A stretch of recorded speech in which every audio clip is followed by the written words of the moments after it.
Bali sebenarnya. Oke. Itu ambil dong gambar.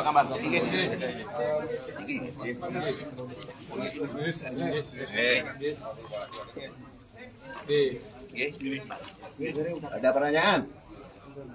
Kami sudah siapkan press release tertulis dan soft copy juga ada. Bila Anda memerlukan press release tentang acara kita hari ini. Benesapura mana? Benesapura. Bila Anda memerlukan pertanyaan memerlukan press release-nya, minta ke 08966 bisa saya langsung.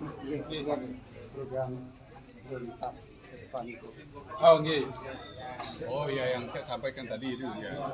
Saya berharap itulah yang saya sampaikan tadi. Pertama adalah membuat garis demarkasi tentang adat, budaya, umat, tempat ibadah dengan sampradaya. Jadi Hindu dengan sampradaya harus ada garis yang jelas, tegas. Inilah batasnya. Jadi saya itu yang pertama.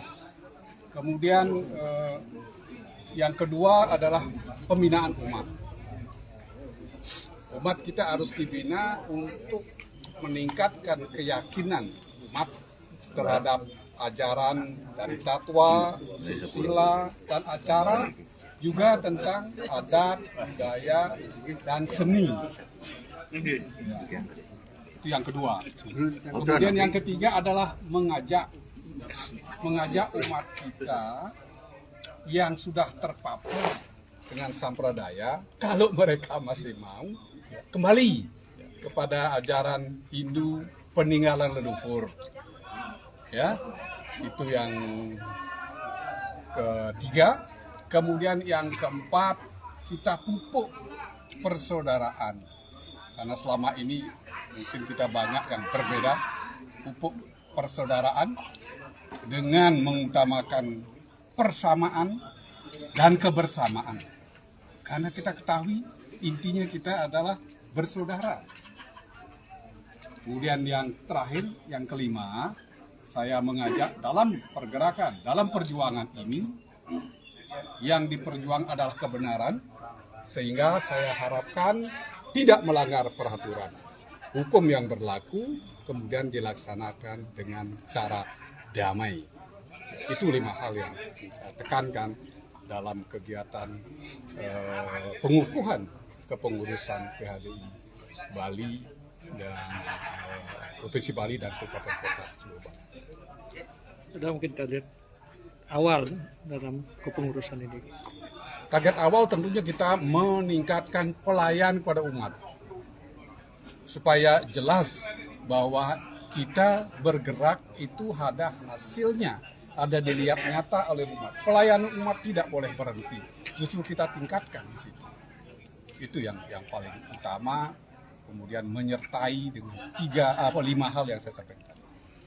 Kemungkinan hambatan-hambatan yang akan Mungkin itu kemungkinan Hambatan ya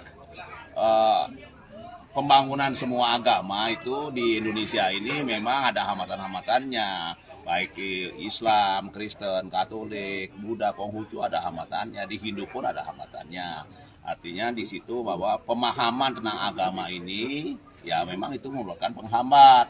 Masih banyak yang rendah lah pemahamannya. Jadi masih banyak, dan itulah menjadi objek dari pembinaan kita, pelayanan umat itu. Jadi kalau memang nanti sudah tato agama, kemudian soal-soal agama ini semakin dipahami oleh umat, hambatan-hambatan itu sudah tentu semakin kecil. Dan kemudian yang paling penting adalah kesadaran akan kebenaran. Ya sekarang ini pun masih ada masih masyarakat belum sadar semua, belum paham semuanya apa perbedaan dari sampradaya dengan Hindu dan Bali ini. Nah, ini tugas kita, itu juga hambatan. Nanti kalau sudah semuanya sadar, otomatis ya sampradaya itu akan kehilangan akarnya, ya kehilangan umatnya begitu. Karena sudah sadar, oh ini sangat berbeda dengan Hindu Bali, dengan Hindu Nusantara. Ya kesadaran itulah yang penting, kemudian pemahaman agama itu. Oleh karena itu menjadi tanggung jawab kita bersama. Kita ngayah semuanya, ya, ngayah semuanya dengan tulus ikhlas, ya, ada atau tidak dengan bantuan dari negara atau pemerintah, kita harus jalan terus. Karena apa? Karena semangatnya ngayah meyadnya demi ya umat, ya, demi Bali, demi Indonesia yang mesti semakin sejahtera, mesti semakin jaya itu. Jadi kita memang selalu tidak bisa terlepas dari semangat keindonesiaan, ya, semangat kebangsaan kita. Ya, parisade pemurnian ini, parisade Dreste Bali, Dreste Nusantara ini selalu menjunjung tinggi wawasan kebangsaan. Ya, Pancasila, Bhinneka Tunggal Ika dijunjung tinggi itu. Oleh karena itulah maka kita melarang, ya, kegiatan-kegiatan sampradaya itu sampai ada di Indonesia. Ya. Langkah-langkah real untuk memberikan pencerdasan terhadap umat. Ya, itu banyak sekali nanti kan pembinaan itu, ya sudah tentu nanti kita lebih banyak mencetak buku-buku, kemudian Dharma Wacana lebih perbanyak di media juga, apalagi media sosial kita manfaatkan untuk Dharma Wacana, untuk pencerahan, ya, bukan media sosial bukan dimanfaatkan untuk hal-hal yang negatif. Ya, ini untuk siar agama, untuk Dharma Wacana. Nah, itu jadi kita memang sekarang kan media sosial itu kita pakai untuk penyadaran umat, ya, penyadaran umat, dan ya tentang tatwa-tatwa agama, tentang yang paling pemahaman yang paling sederhana seperti itu. Om Swastiastu, Ratu. Mungkin yang niki selaku umat, selaku masyarakat di tengah teknologi sekarang yang tanpa batas nih. Kira-kira nanti teman-teman di lembaga niki, untuk misalnya nanti ada ahli teknologi, informasi, bagaimana nanti beliau atau teman-teman itu bisa berperan. Kemana mereka nanti umat yang memiliki mungkin seperti sekarang kan banyak buku online, aplikasi. Ya. Nah, kira-kira kemana nanti menghubungi niki gitu. Oh, saya mau nih berperan gitu. Nah, kira-kira nanti kemana nih, ke PHDI tapi ke MDA gitu. Nah, agar nanti niki kan ditonton masyarakat niki, agar nanti umat yang ingin berperan dengan skillnya, dengan apa yang dia punya itu bisa menghubungi siapa kan? Online Kita sebenarnya mempunyai sekretariat, mempunyai sekretariat sudah ada bagian-bagian ahli IT-nya. Nah, itu akan kita kembangkan, akan kita fungsikan. Untuk bisa melayani masyarakat, untuk bisa mengupdate, tentunya bekerja masalah buku, tentunya bekerja sama dengan Kementerian Keagamaan, Kementerian Agama, ya, kemudian juga pemerintah daerah dan desa adat ini bersama-sama untuk penyempurnaan. Tentang buku, ide dan Mulyadiaksa ingin menambahkan. Sudah kita kerjasama dengan Percetakan Bali, Nusantara. Itu sudah ada target 3.000 buku. Kita 3.000 buku. Titiang sendiri beberapa orang menjadi tim pembuatan buku, kemudian ada tim pembersihan buku-buku dari kaidah-kaidah yang sampradaya itu sudah ada. Jadi kerjasama kita dengan Percetakan Bali. Itu langkah yang sangat strategis, ya, untuk pencerahan kepada umat, terutama berkaitan dengan fatwa. Kemudian tentu nanti kita membuat online itu semacam aplikasi, ya, website apa, ya. Itu di sana masyarakat bisa kita download. Dan banyak kami, ya, pernah ke desa-desa, ya, dan beliau kan dari Yayasan Sabah Budaya Bali yang kita akan aplikasikan, terapkan juga di PHDI. Jadi setiap tahun itu ada beberapa kali kita melakukan pencerahan langsung ke desa-desa, ya, dan di desa-desa itu banyak masalah terapan yang mestinya harus ditanggulangi. Nah, tapi sekarang ini kan karena kurang aktif, ya, Nggih. Nah, kita berharap Parisade ini sekarang ke depan itu proaktif. Jemput bola. Proaktif ya, tidak jadi apapun. Itu namakan. Terus itu Jadi ada pembagian antara PHDI dengan MDA. Itu secara struktur itu bahwa PHDI ini banyak akan berbicara atau membahas hal-hal terkait dengan latar belakang dasar sastra yang terkait dengan ketakwaan. Ini begitu pula di dalam pemberian suatu pengertian ataupun barangkali itu pituduh apakah sanggawerat apa kemana bersumber pada sastra.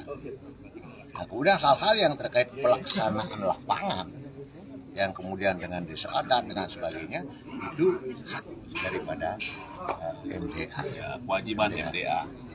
Sehingga MDA dengan PHDI sebetulnya sarang-sarang Satu harusnya. satu. Jadi mengenal PHDI itu lebih banyak takwa, etikanya, ya. Kemudian etiadnya, proweso jakat dan sebagainya itu di PHDI. Dan setelah dilahirkan kemudian dapat diterima, kemudian dapat ini pelaksana langsung lapangan itu MDA. ini, sehingga MDA dan PHDI itu adalah menyatu, saling mengisi. Kalau suami istri itu lah. Ya, seperti saling mengisi. Jadi ya. desa adat di desa adat itu. Yang mungkin menjadi pertanyaan yang sampai saat ini dengan Radungi terkait kan SK Kejagung. Apa? SK Kejagung. Ya. Terkait pelarangan peredaran buku. Tapi sampai saat ini kan belum ada eksekusi dari negara untuk menarik nih ke. Nah, ada kemungkinan nggak nanti mungkin minta bantuan dari aparat terkait untuk itu, gitu? Ya, kalau hal itu ada saja kemungkinan. Apakah para beliau itu akan melaksanakan atau tidak? Itu bukan masalah kita. Oh, Jadi kewenangan daripada pejabat-pejabat yang berwenang dengan terkait dengan itu. SK Kejagung ini kan. Kita boleh saja menyampaikan apa dilaksanakan apa tidak. Itu nanti yang ini. Dan kewenangan kita tidak sejauh itu. Paling banyak memberikan pertimbangan, saran, pemikiran bahwasanya hal itu adalah tidak tepat. Itu untuk kita di Hindu Bali ini. Ya. Kita sudah menghimbau, kita sudah melakukan himbauan kan. Jadi kearifan lokal itu banyak sekali. Yang mana disebut dari desa Kalapata, desa Mawacara, Sema. Nah, itu yang bermacam-macam. Kearifan lokal itu hal yang tidak tersantum di dalam sastra, tapi dan bani dan ngamargian akan membawa malapetaka. Ya, perang pandan, ya, mau buog-buogan, mau kotek, ya, perang apa namanya, perang pipat, perang dan sebagainya. Arif lokal dan bani dan nyalana, cari di sastranya dan wetan, dreste di masing-masing wilayah itu, di masing-masing desa adat itu, tidak berani tidak melaksanakan. Kalau itu dilaksanakan membawa hal yang dampak yang tidak nyaman terhadap desa adat itu sendiri. Ya, kotek antara lain di biar COVID sekarang ini kotek itu tetap jalan. Kan mereka tenten lali nekin COVID selama kotek itu. Nggih, suksema niki majang ring niki untuk pencerahannya, semoga niki nanti bisa memberikan pencerahan kepada umat yang menyaksikan melalui media sosial. Nanti sarang-sarangin. Nggih, pasti dan Jangan diadu gitu. nggih.